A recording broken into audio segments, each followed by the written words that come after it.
Dan Hooker and Justin Gaethje are going to be taking on each other in a fight for the fucking ages as the co-main event for Alex Pereira versus Magomed Ankalaev at UFC 313. And boy, oh boy, do we have an absolute fucking scrap with this one. I am obviously a Justin Gaethje fan. I want Justin Gaethje to win this fight, and I think Justin Gaethje is going to win this fight. The first thing I want to say about this fight, okay, and I want to say this straight away, okay? Most people I have seen are actually picking Dan Hooker in this fight, which A, fucking blows my mind that you'd pick Dan Hooker in this fight, okay? I'm picking Gaethje, and I'm going to tell you why.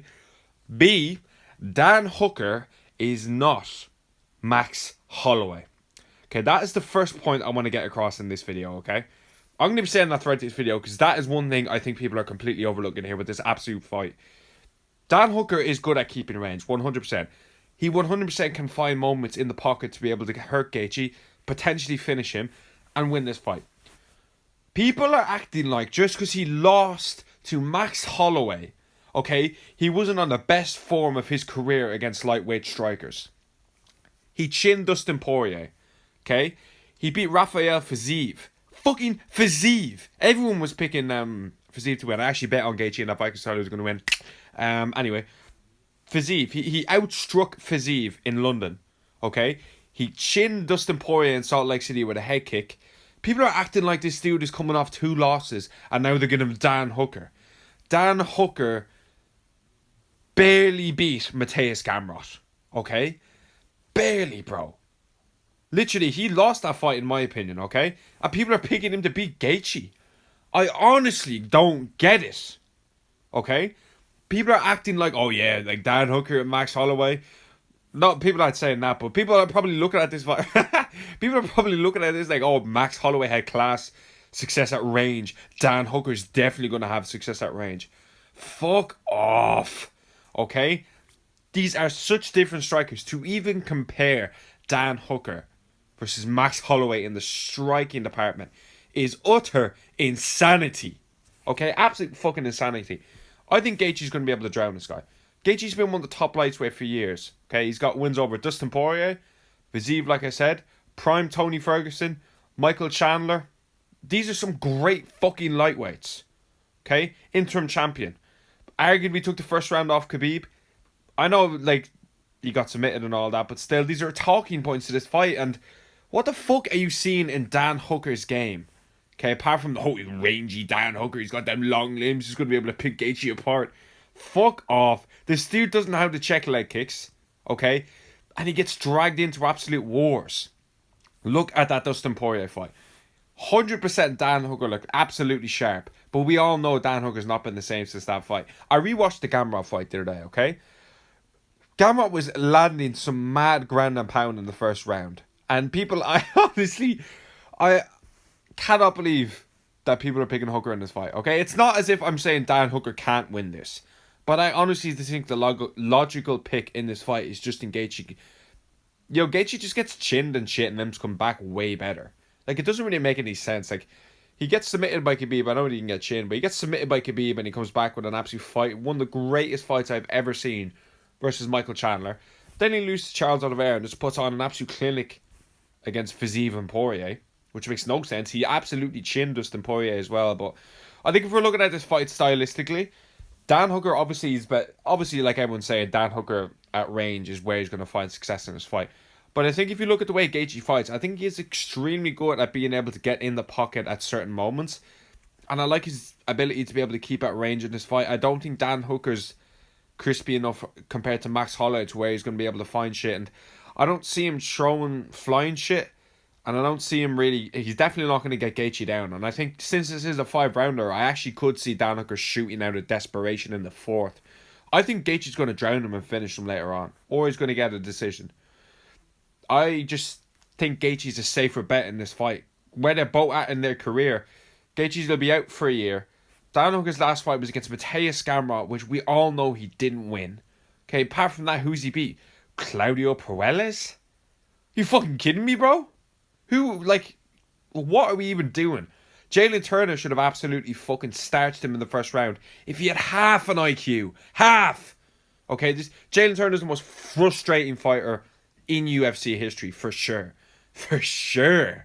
Okay? If he had half an IQ, he would have absolutely chinned him in the first round. But that fucking dodgy ball's as unstable as a one-legged chair. Okay? It's ridiculous. He should have absolutely minced Dan Hooker. That fight still pisses me off. But apart from that, who's Dan Hooker? He's got a good win against Jalen Turner. A very, very questionable win against Mateus Gamrot, which we all know he didn't win. Apart from that, what are we looking at? Paul Felder? How many fucking years ago was that? The absolute war with Dustin Poirier that he lost? Let's have a little look-see here at Dan Hooker's record. So, let's go back to the Dustin Poirier fight, because that's obviously the fight most people will kind of look at and see, damn, Dan Hooker had serious success there, man. Really fucking badass. Okay, so then he gets absolutely chinned in the first round against Michael Chandler. Gaethje beat Chandler. Then he puts a nice win together against Nasrat. Submitted by Islam Makhachev. I don't really care about that one. Or the Aaron Lal fight, simply because one was short notice and one was at featherweight. Beats Claudio Puelles, Jalen Turner in a split decision, and a Mateus Gamrot in a split decision. How the fuck are you betting on Dan Hooker in this fight, man? I honestly don't get it. Gaethje's been at the top way longer. He's been fighting the best I don't think he's fought anyone outside the top 10 since he's been in the UFC, which is an insane statistic. Like, this dude's been in some of the most entertaining fights of all time. Okay?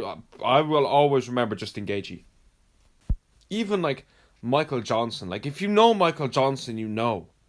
Okay? Edson Barbosa, Donald Cerrone, Tony Ferguson, Michael Chandler, Rafael Fiziev, Dustin Poirier. These are fucking serious names on your resume. I think this is stylistically quite a challenging matchup for both of them. Obviously, because Gaethje is going to have to worry about the range, but man, those leg kicks are going to... We all know Gaethje's leg kicks. I don't really see Dan Hooker being able to take the same amount of leg kicks from Gaethje as if he did against like a Poirier or someone like that. I think Poirier is probably a crispier boxer, but Gaethje knocked him out, A. B, I think he's a little bit more kind of arsenal, more kind of tools to his arsenal with the low kicks and stuff like that, compared to a Poirier who's really just going to go in there and just try to piece you up on the feet. I'm going Justin Gaethje on this one. I am. I think this is stylistically is going to be a good fight for Gaethje, to where Hooker is very kind of... I rewatched the Gamma fight, like I said. One thing I noticed is that Hooker kind of came out really fast. Fuck me, he has long limbs, bro. Fuck me, they are long. Gamrot kind of slowed down towards the end. Gaethje never slows down, so I'm not worried about his cardio in this fight. He's not going to shoot a takedown. Neither of them will. This is 5 rounds as well, which is terrible for Hooker. I feel like if Hooker's going to win this fight, he's going to have to get him out of there early, to be honest with you.